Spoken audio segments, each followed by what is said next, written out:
This is the Get Sellers Calling You Marketing podcast for real estate agents, and I'm Beatty Carmichael. To learn how to generate more listings from past clients in sphere of influence, geographic farming, and commercial investment property, visit our website at getsellerscallingyou.com. And now let's begin our next session of Get Sellers Calling You. Well, hello, everyone. My name is Penny. I'm so glad you joined us today, and welcome to this next session of Get Sellers Calling You with Beatty Carmichael. Beatty is the CEO of Master Grabber, the creator of Agent Dominator, and one of the top marketing experts in the real estate field. Beatty, I am super excited to be on this call with you today. What do you have for our listeners? Well, I've got a real exciting call for today, and that is, it may sound kind of boring, but when you really understand the impact, it's really exciting, and that's how to do marketing right. Because, you know, in real estate, I love what Gary Keller says in all of his books, Millionaire Real Estate Agent, Shift, and others. He says, the most important thing in real estate is lead generation. And then he says the second most, would you like, guess what the second most important thing is in real estate? If the first is lead generation, what's the second most important thing? Has to be, if I were to guess, something to obtain buyers. Almost, yeah, so it's tied to that. Second most important thing in real estate is lead generation. And then he says the third most important thing. Would you like to guess what the third most important thing in real estate is? Let me take a wild guess.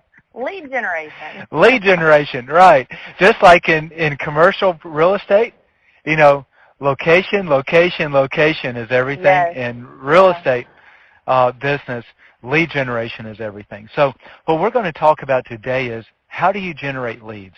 Not on a tactical process, but more on a strategic process. Does that make sense? Yeah, sure. Okay, so let me give you kind of the background on this. I was speaking just a couple of weeks ago with a real estate agent named Mike. He's not the typical real estate agent. He also has his investment license, and his primary business is a financial advisor. Okay, so he has a block of clients that he manages their assets on. He makes a lot of money from that, but he also works in the real estate world and helps buy and sell real estate, because part of his financial advising is to purchase investment properties in real estate. So do you see the connection? Yeah, sure. Okay. Perfect So he had perfect fit. He had this brilliant idea, and I want to share this idea because I know there are some real estate agents out there who may not be a Series 6, I think it is, financial advisor, but they have friends who are that they can partner with, because this is a beautiful partnering opportunity. So as we're talking about lead generation, you typically think out of the box. If you do what every real estate agent does to generate leads, you're going to be like every real estate agent, which is working 60, 70 hours a week, scrapping for every deal you get. And when a shift in the marketplace happens, sort of like what's happened recently with COVID-19 and the coronavirus pandemic stuff, your business falls apart because you're doing what everyone else does. By the way, I've got to make this one comment. We have a number of clients whose business has not faltered at all during this period of time. We have other clients whose business has fallen apart. And do you know the difference between the two? Personal connection with the agent, and if I was going to guess, personal connection with the agent and their clients? Yeah, a little bit deeper. That is a tactical part, but strategically, those whose businesses have not faltered, they've built their business on right principles that always drive in business. Those whose businesses have faltered are what I'm going to call hacks at real estate. They just, because the market was good, they were able to pick up business, but they really had no process in place, whether it's those personal contacts and relationships or whether it's a strategic marketing plan. They just had nothing. They just kind of threw stuff out and it worked, okay? But now that their shift has happened, or at least a shift, then their business has fallen apart. So they had no foundation. Yeah, they had no foundation. So I digress, but I want to bring it back to the comment of where I was going, and that is, if you do what all other agents do, your business is going to look like all other agents. And all other agents is average, and if, the definition of average is the cream of the crap and the crap of the cream. I don't want to be there. If you want to have above average business, you got to think outside of the box and do what others are not. So here's an idea of thinking out of the box. It's this connection between you as a real estate agent and a financial advisor. And so let me share the story that this guy shared, and I thought it was brilliant. And then I want to use this to start to talk about the marketing topics, marketing concepts, and understanding to really bring something like this together. So Mike, as a financial advisor, he's helped his clients buy investment property. So this is like, duplexes, small apartments, retail stores, and things of that sort. And so that's where he's used his real estate license. And so he makes a commission off of the transaction. He also makes commission off of managing their assets. But he's kind of tapped out most of his clients on the things that he would honestly recommend for them. And he's looking to grow his business. He wants to grow his client base. So he had this brilliant idea. A lot of people have 401ks. He wanted to market to people with 401ks, get them to convert it to a self-directed IRA, and then he could help advise them on so when they do that, he would become their financial advisor. So now he gets their assets, and then he could advise them on investments that they can do through their self-directed IRA. And if it's a real estate investment, he's going to be in the deal as well. So first off, just make sure we're on the same page. Do you know what a self-directed IRA is? I believe that's when, if you've got investments, you get to choose and delegate the percentage and the account or type of account that you put your money into. Very close. So it's a little bit different, but very close. So if you think about a 401k, you get to have some choice in what type of investments you do, right? But someone else is managing the investment, meaning you buy a mutual fund, or you buy or something like that. In a self-directed IRA, you get to manage the money yourself. So if you want to buy a piece of property or buy stock, you're actually directing it 100%, and to a degree you're managing it. There are some restrictions, but you're fully in charge of it, okay? So it gives you much greater leeway on what you do. So, brilliant note for professional real estate agent out there. This is a source of great money to then sell investment property. Okay, so this is the connection. So that's what he wanted to do. And then we started to talk about this, and he said, I want to mail, 10 or 15,000 people and start generating more business. And so we started talking about it and said, well, I'd start something smaller than 10 or 15,000 people. And he said, why is that? He said, because you don't really know what works. And he thought about that for a moment and said, well, that's interesting, but I don't fully understand. He said, all you do is you put together a postcard and you put a call to action on it. I said, well, call to actions aren't all that they're cracked up to be. See, most agents, they hear these words, and the purpose of this call is I want to get away from what you hear and you think you know to really helping you understand. Do you know what a CTA or call to action is? Have you heard that term? I've heard the term, but I honestly probably could not define it properly. Okay, so let's define it because it's important. A CTA, as it's called, call to action, is simply a statement you make to call your prospect to action. It's like, pick up the phone and call me. Thinking about selling your property, call me now. That's a call to action. And what happens is most real estate agents, they pick up these terms, they see something, go, that's the secret. It's all about a call to action. And the people that are making money with their marketing is because they have a call to action. I don't, so I need to put a call to action there. And I was telling Mike, said call to actions are worthless unless you do it right. Yeah. He said, okay. So now I caught him at this point that he's now ready to learn and understand what he has no clue in.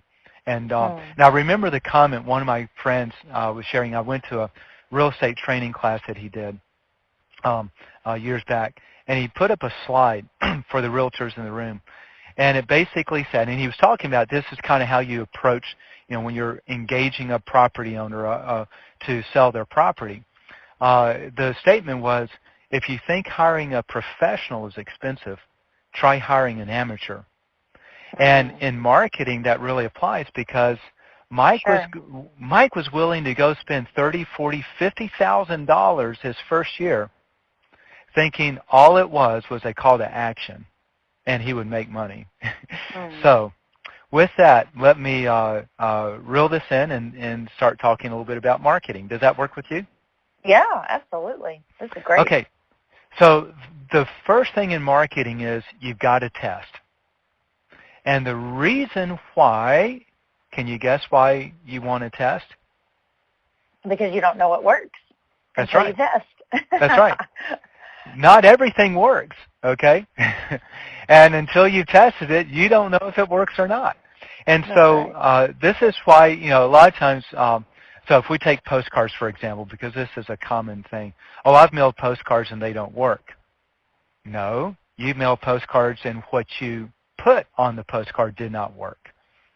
Not that the postcard is just a delivery method. It's more like, oh, I did online advertising, it doesn't work.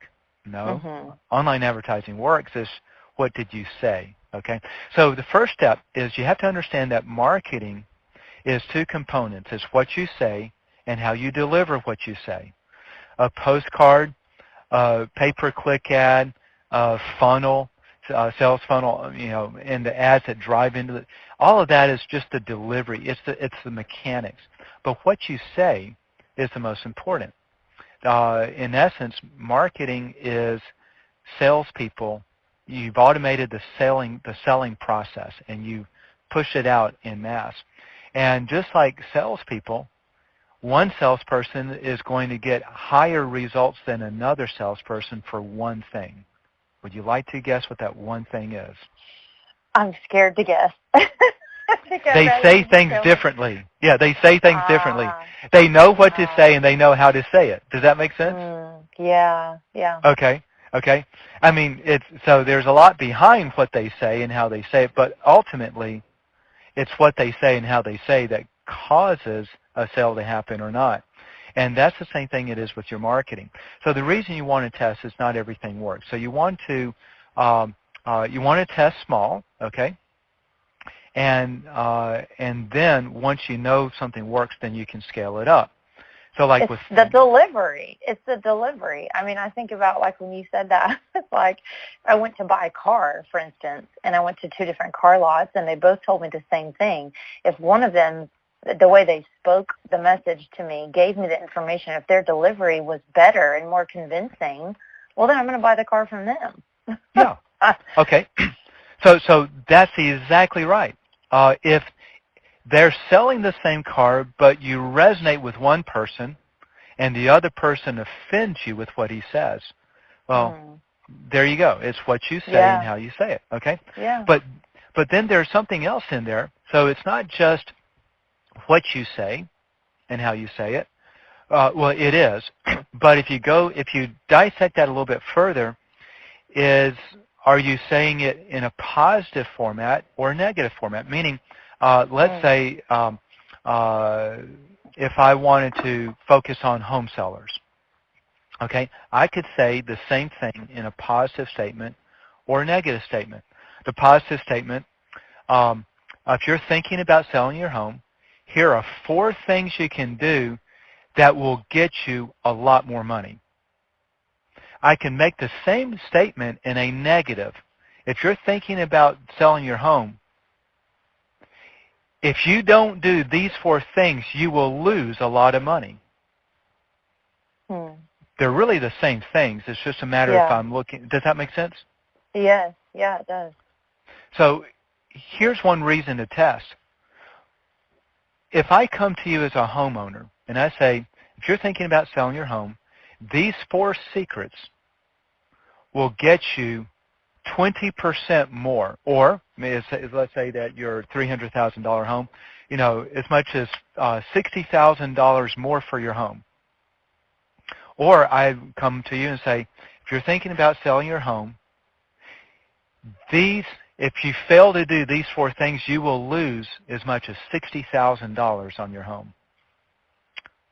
Are you going to respond the same way, or do you think one generates a different response than the other? I feel like one of those would be more convincing to me. Okay. So for you, which one would be more convincing? Which one would, if that's all you saw, and right now we're just talking about the offer articulated as a headline, okay? The positive offer or the negative offer, which one motivates you more? The positive. Interesting. Survey says, so when you survey, we actually did this test, okay? Okay. We tested positive offers versus... I was going to say, you're going to tell me that I don't fit in the box, do I? I'm not. I haven't said anything yet. I'm just laying you up, okay? I'm just laying you up on this question.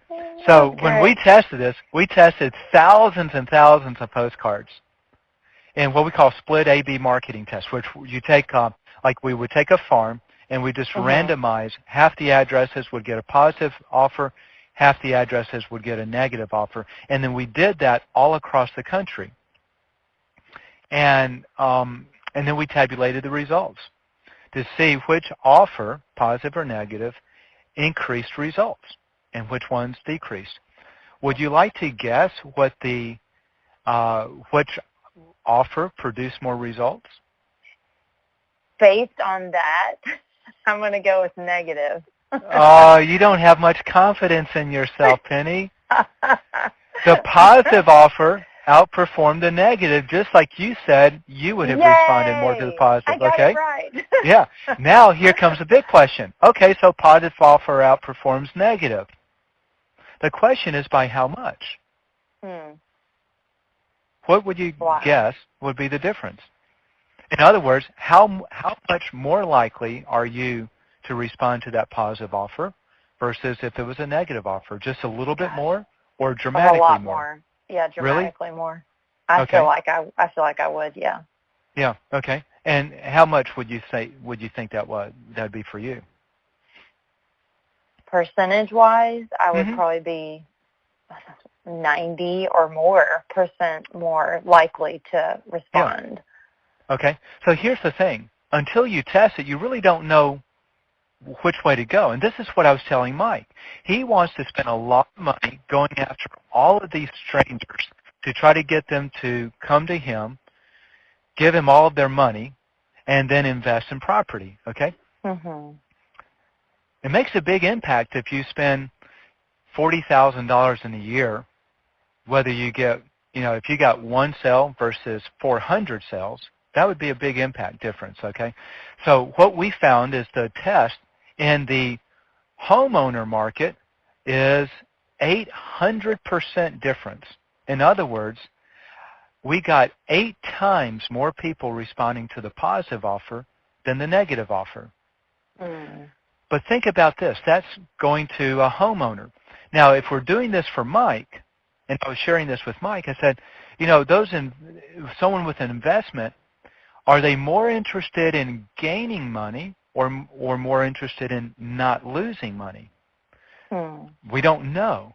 I know in business, more businesses are motivated by risk mitigation, which is not losing, as opposed to opportunity to gain. So in a business environment, the negative offer would likely outperform a positive offer, but in the homeowner market, the positive outperforms.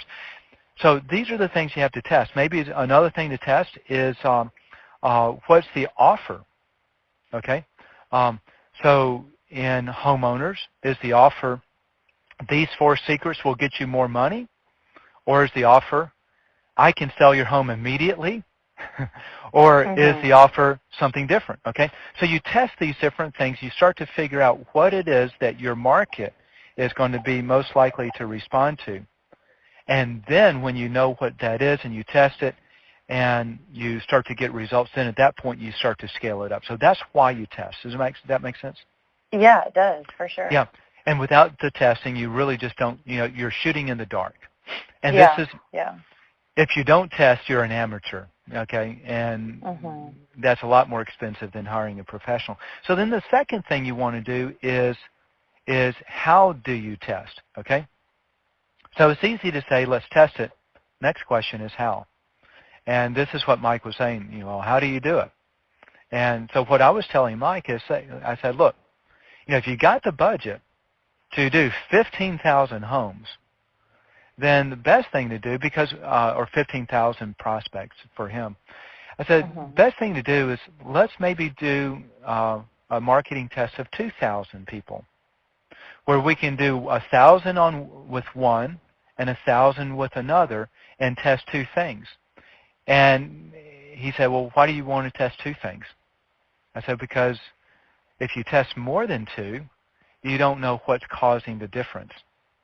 So think about this. If I test a positive offer, 4 secrets to make more money, and I test a negative offer, the 5 biggest mistakes most people make when selling their home, and I get different results, I don't know if it's the offer, 4 secrets, or mistakes, or if it's the positive, make more money, or the negative, lose everything you have in your house and end up destitute.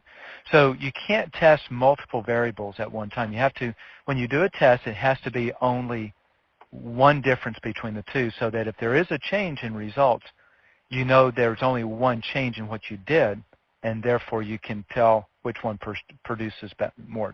Does that make sense, or did I confuse you? No, that makes perfect sense. I mean, the more information that you're putting out there in order to test something, the harder it's going to be for you to come to conclusion, like you said, of which one was the actual one that worked or didn't work.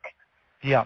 And so in the whole world of testing, you want to eliminate every opportunity for an unknown variable to influence it. And let me give you a simple example of how this can be done wrong. So you have someone doing, let's say, geographic farming, for example, and they want to test 2 offers. So they test one offer to one farm, and they test another offer to a different farm, and one offer outperforms the other offer. Is that a valid test?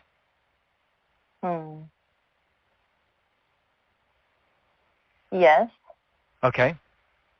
So They're let me ask you a question. They're doing one of each. Okay. Yeah. All right. Do different types of people live in each of those farms? Yes. Could it be that one type of person has an average income of $100,000, the other type of farm has an average income of $50,000? Yes. Do you think that could make a difference in how they respond? Absolutely. Do you think if one neighborhood is black and the other neighborhood is white, do you think that could make a difference?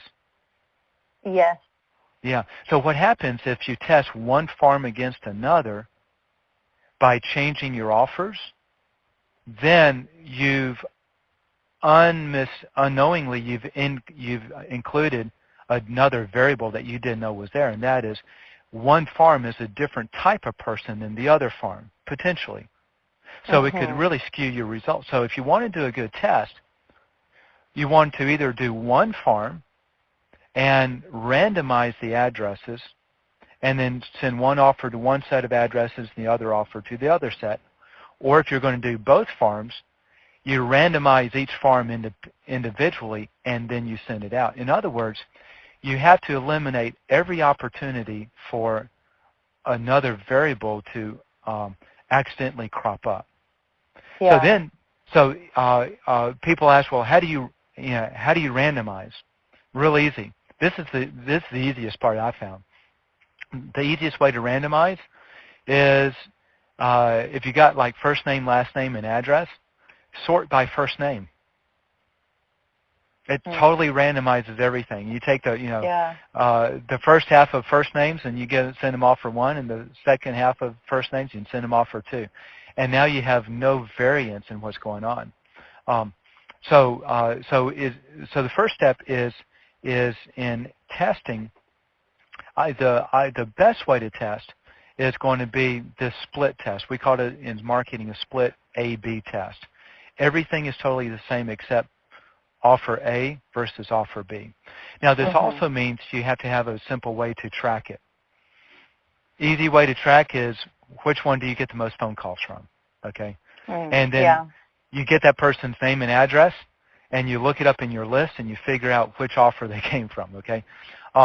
More sophisticated, the way we track, because we have more technology. As you know, we have what we call stealth tracking technology. So we send them to a website, and instantly when they go to the website, we're able to pinpoint the address that they responded to. So this is like if we're doing a postcard. And so that matches it back. If you're doing online advertising, to do split marketing, like a PPC, pay-per-click type advertising, you can set all of those to do split tests. You just have to, it's a little bit more difficult than just running an ad. You have to do a few things more, but they will actually alternate the ads for you, send them to a website, and there's code that you put on the website that goes back into, let's say, Google AdWords, and it'll let you know which offer is working better. So lots of ways to do it. There's another real simple way to testing. It's not as good as the split marketing test, but it's a lot less complicated to do, and that's simply this is the way most people do it. They'll put a postcard or an ad together and they run it, and if it gives good results, then they just keep running it. If it doesn't give good results, they stop and say, well, that didn't work. Okay, so you can just do what I'll call it either worked or it didn't type of work. But if you can test two different things, you'll find that one thing will always outperform the other thing. You're listening to the Get Sellers Calling You podcast. If you want more listings from past clients in Sphere of Influence, from geographic farming, and even from commercial investment properties, check out our marketing service named Agent Dominator. We guarantee closed sales or give your money back. Learn more at getsellerscallingyou.com and select Agent Dominator from the menu. And now, back to the podcast. I remember this was real interesting. So one of the things that is important in testing is the offer. In fact, this is the most important thing. And the offer, to see if I can clarify this for you and simplify it. Okay. It's the what do you say that gets them to respond? Maybe this is an easy way to understand. A guy named Gary Halbert taught this to me, not personally, but vicariously through his marketing training. And he was talking about the offer, and he expressed it this way. Imagine for a moment that your very best friend or your daughter, depending on how old you are, and your very best friend is a woman, and she's pregnant, and she's really close to giving birth. Okay, I mean, it's like any day now. You're out shopping someplace, and this stranger comes up. Here in Birmingham, you have you have the Americans, and you have the we'll call them the Mexicans, but basically the Spanish-speaking Latinos. They come from south of the border, okay?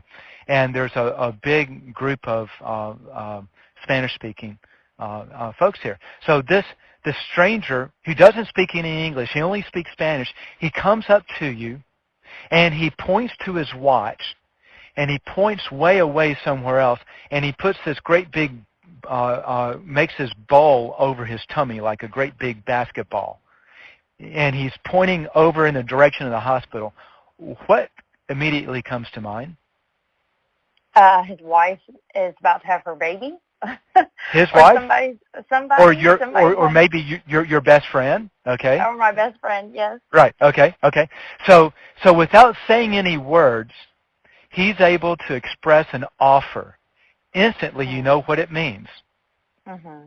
Instantly, you have interest because it's important to you. Does that make sense? Mm-hmm. Yeah. Okay, so that's the offer.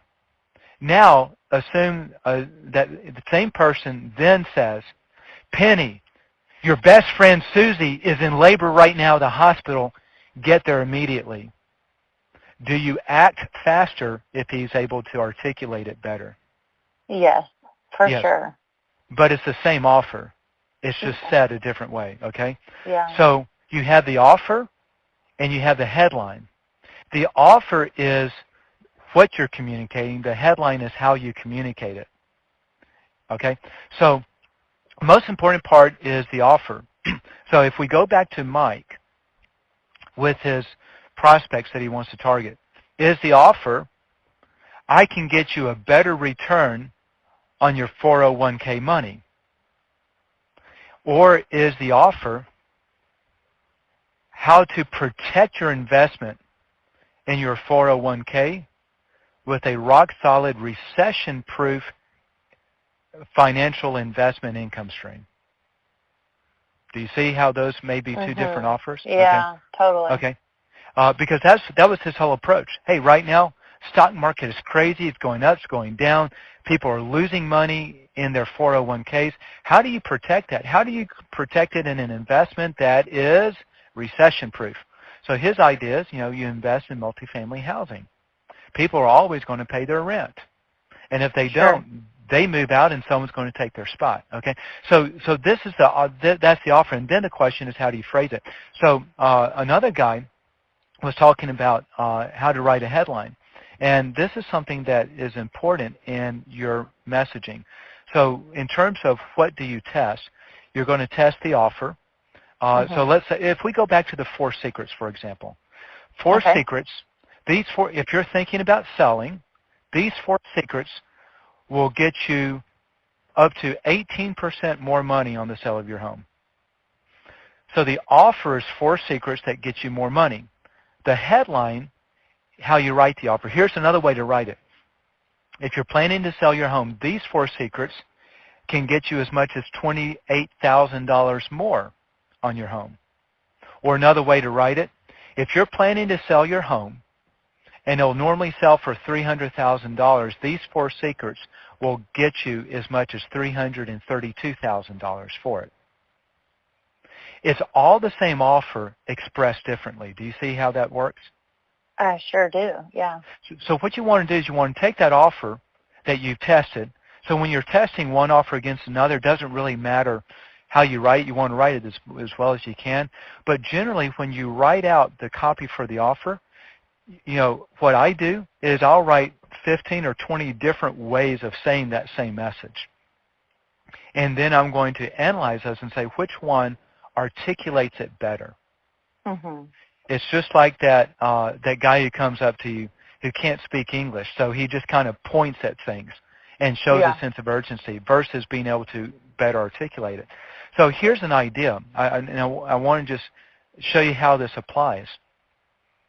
So back in the 80s, when we were having a major recession, gold and silver were going through the roof financially. And so there was a company, it's called a numismatic company. They sell gold and silver as investment. And they had relationships with some financial institutions that would actually loan investors up to 2/3 of the purchase of gold and silver as an investment. So they were running an ad in the Wall Street Journal, and the ad said 2/3 bank financing on gold and silver. And then they were making money, but then they hired a professional. And that professional started testing different headlines, because in your marketing, your headline is the most important part of your entire marketing piece. Because if it doesn't grab their attention, they're not going to go any further. Does that make sense? Yeah. Okay. Yeah. So, and also, by the way, in lead generation, because, we started, the most important thing in real estate is lead generation, right? Yes. So Yeah. lead generation is almost entirely headline-based. The call to action only is effective once you grab their attention, created interest, and create an environment that they now want to respond. Then you give them a call to action. And that's where Mike was missing it. He'd heard this term, call to action. Well, that's all it is. Those people making money have a call to action. Those people not making money don't, so I must need a call to action. No, there's a lot that goes before it. The call to action is the final stage. So this company hired a professional marketer. He tested different headlines. And the headline that outperformed everything else said this. Okay, first let me give you the headline again. 2/3 bank financing on gold and silver. Okay. The next headline that outperformed it by 20 times said this. If gold is selling for $300 an ounce, give us just $100 an ounce. We'll buy you all the gold you want. Do you see the difference? Yeah. Okay. So the difference is if your headline can more clearly articulate what the offer is, you grab a lot more interest. Yeah. So this is when you got to start putting down, what is my offer? And as a real estate agent, you go, well, my offer, what do? I sell a house. My offer is no different than anyone else. Well, then you're just going to be average if your offer is no different. Yeah. You've got to come up with something that's different. You got to think it through. This is where you and I, with our clients, we talk about what's called a USP, a unique selling proposition, which ultimately is a unique offer. Does that make sense? Yes. Yeah, okay. It does. So you test the offer. It's most important. You figure out, okay, if I phrase this offer positively or negatively, which one is best? By the way, you don't have to do that test as a residential real estate agent. Positive always works best, so you don't have to do that part of the test. But then you have to test, okay, how do I phrase that offer? Because phraseology determines how clear it is to the prospect what the benefit of that offer is, okay? What is that value to them? So like 2/3 bank financing on gold and silver, that articulates very statically some sort of a value. But when I can say, if gold is selling for $300 an ounce, give me just $100 an ounce, I'll buy you all the gold you want. Now that creates an immediate understanding of the value. Here's something else that's really interesting. Which of those headlines is longer? The second one. Yeah. I can't tell you how many real estate agents have told me, oh, that's too much, that's too many words. That's an amateur speaking, right? Yeah. Because that long headline was a lot more words, but it more successfully conveyed the message. In fact, we actually tested this. Would you believe that I tested short headline versus long headline? You tested that? Yep. What were the results? Long headline outperformed short headline if it better articulated the value. In fact, years back, we were doing some marketing for business opportunity companies. Okay, so these are people trying to get people to respond on some sort of a business opportunity offer. And one of my clients came up with, tired of living paycheck to paycheck, ? And want more money, ? Okay, so one is negative, one is positive. And that was the headline of their marketing piece, and then they wrote the copy underneath it. So he said, well, let's test that. Tired of living paycheck to paycheck versus are you tired of living paycheck to paycheck? And we tested make more money versus do you want to make more money? All we did is we added a couple words. Added some words. And in both cases, those extra words increased results because they better articulated the full concept and therefore inferred the value of what we were doing. Is that making sense? Yeah, it does. Yeah, so wordiness is bad, but clearly articulating the offer is good, and it produces more results. Here's something else you can test. This is real important. Using a photo. Now, in real estate, you're always using photos. Sure. But the question is, does your photo make an impact? Your little, stamp-size photo in the corner or a full-size photo, okay? Maybe if you're doing farming, you do that split A/B test, and you have to do it over a period of time, but maybe one set of postcards is going to have a full-size photo of you. The other one's going to have a little thumb stamp size photo. Another thing may be family photo, you and your family versus not. And here's what happens. A lot of agents say, well, I'm a professional real estate agent. I don't want to get my personal life involved. Okay? But here's what happens on the consumer side. The consumer says, I want to trust the person I do business with. Yeah. Okay? And what we have done, and we've been watching this, but we have not done a split A/B test on this at this point. But we've been watching, and what we have found is when we send out postcards that have a personal photo, we tend to start to get more responses from that postcard than others. And when I say a personal photo, I'm talking about a family photo. So think about this. Sure. You're a homeowner. You're getting postcard mailings from this real estate agent, and this, they're all very professional. I sold this house. New house listed, and it's all about their business. You know nothing about the person, but then you get a postcard and you see their family. See that real estate agent has some little kids, 5, 6, 8 years old. They go to the local school. All of a sudden, now that real estate agent becomes a real person, not just a professional. Does that? Yeah. Okay. Yeah. And sometimes that real person is all it takes to kind of break through the ice and say, I'm going to call this person. I can trust. In fact, I was talking to one of our clients out in California. He got a phone call from this agent, from this homeowner who wanted to sell her house. And she said, I've been thinking about selling. I got your postcard a couple months ago with your family, and I immediately thought, oh, that's a great, sweet family. I can trust this person. Yeah, it makes them more relatable. Yeah, it makes you relatable. Okay, so these are the things that you want to be testing. Okay, so back to the whole idea is, how do you do marketing right? Well, you got to test, because not everything works.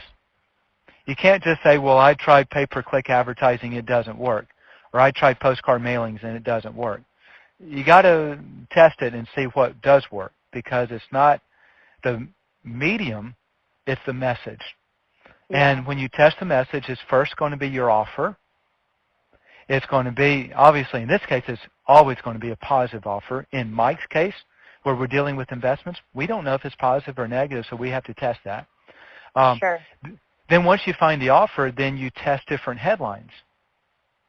2/3 bank financing on gold and silver versus if gold is selling for $300 an ounce, give us just $100 an ounce, we'll buy you all the gold you want. Figure out a way to articulate your offer so clearly that it drives more of those prospects into you. And then test things like making it really personal. Put your family photo there. Mm-hmm. Show a picture of you on you doing your normal stuff. Okay, you outside of being a real estate agent. I remember this is kind of an aside, but along lines. So here in town, there is a federal judge named Dave, and most people know him as Judge. Okay, I won't use his last name, but he's been on the federal bench now for many years, and he's very good, and he wields a lot of power as a federal judge. People come before him, and they respect him. Judge so-and-so, may I have a moment of your time, please? Yeah. I know him as Dave. He was in our Sunday school class. His kids were friends with our kids, and we grew up around the corner from each other, and he's just Dave, okay? And so there's two sides to Judge Dave. The professional side side and the personal side. But on the personal side, I have no problem calling them up and say, hey, I have a friend that's going through some legal challenges. I was wondering if you could just kind of give me some guidance on how the process works. And I would never call up a federal judge just out of the blue and do that. I'd be intimidated. But, Dave is just a friend.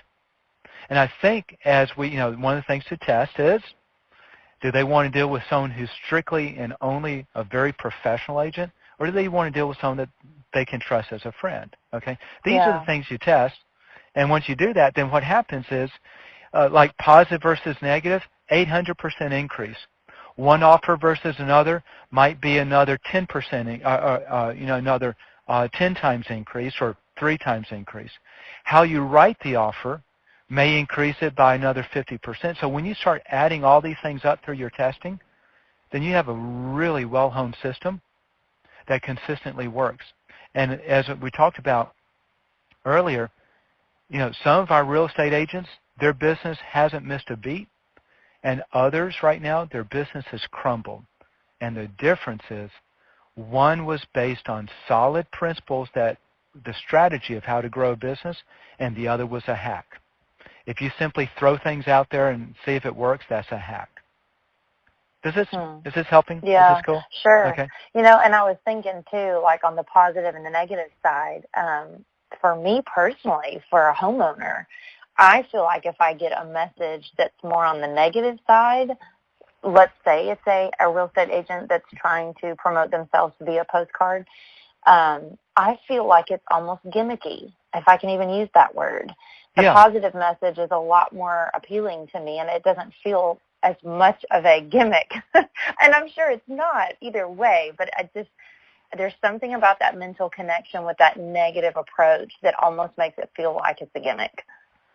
That's absolutely true. In marketing, in copywriting marketing, there's a term, I think they call them like super words or power words. And what they have found is in different realms, okay, whether it's a consumer product, a pain relief product, financial product, that there are key words that resonate and drive people to a more sense of urgent action. Revolutionary, new, scientific, clinical studies, okay, different things. And so within the realm, even in real estate, you'll find that the word choice you use is going to resonate with the type of response you get. That's part of what you're talking about with the negative versus positive. The response of the negative offer is generating a gimmicky approach. But you can even do a positive offer and it comes across gimmicky if you use word selections that connotate those emotions. So all of this is that fine-tuning of what works. And once you fine-tune what works, I've got a friend, we put out a podcast recently by a guy named Stuart Sutton. And what was interesting is every time the market tanked for most people, his business always grew. Every single time. Wow. And the reason is he understands marketing. And he has written his own marketing content very specifically his word selection is very specific because he's determined what words resonate best and generate the best results. And his postcards and his marketing pieces and his websites and stuff look to be amateurly done, but they produce amazing results. Wow. So there's a whole science behind there.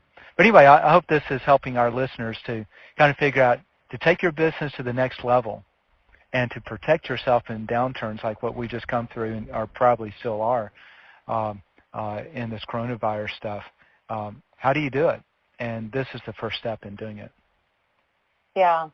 Wow, this has been so great, Beatty. I do think that this has been super beneficial for our listeners and just really, like you said, maximizing their potential to capitalize on business growth and income growth during this time and not missing. I just keep seeing this as an opportunity for them to not miss out on what they think could be downfall, but could actually be the opposite. Could be a way for them to increase their business. Yes, exactly. And can I put a plug in? I know I can because I'm your Please, boss. yes. Yeah, I'm your boss and I control this podcast, right? That's right. But the plug, unashamedly, is marketing is a science, and you can't just be an amateur and do it effectively. So if we have some listeners out there that want to really do something special in marketing in their business, check us out. You can go to agentdominator.com, and we do geographic farming for residential agents. We have another service that is more advanced because we do have a different approach market, and that's for past clients and sphere of influence. We actually guarantee some tremendous results in marketing to your past clients or sphere of influence, or we'll give your money back. If you are in the commercial sector and investment property, okay, so that's going to be multifamily, small retail, then we also do lead generation for generating listings, and we guarantee that result there. And if you're in property management and looking for more doors under management, and primarily in the single-family home and small multifamily, we do specialty work there as well. So love to serve you guys. Also, if you like this podcast and you have not subscribed to our podcast channel, please do. So if you listen to your podcast like on your mobile phone, then chances are you have some sort of podcast service like an Apple Podcast or Stitcher or something. Then just go in and look up Get Sellers Calling You and just subscribe to it. Yeah. If you don't do that, you can go to YouTube and just go to our video and subscribe to our YouTube channel. I don't think it's called Get Sellers Calling You. The YouTube channel is, but not the URL. So just look up Get Sellers Calling You on YouTube and subscribe there. And then that way you never miss an episode. That's right. All the great ways to stay in touch with us. Well, Beatty, thank you so much for putting your time and effort into this call today. I think we're about out of time for this podcast call, and I do wish all of our listeners tremendous success, Beatty and I both. And if we can help you in any way, please reach out. And we wish you all a great day, and we'll be catching up soon on the next one. If you've enjoyed this podcast, be sure to subscribe to it so you never miss another episode. Also, if you want an easy way to grow your business, check out Agent Dominator. We guarantee listings and sales from past clients in sphere of influence, geographic farming, and commercial investment properties. If you don't get the sales we promise, we'll give your money back. Learn more on our website at getsellerscallingyou.com and select Agent Dominator from the menu. Thanks for listening to the Get Sellers Calling You podcast, and have a great day.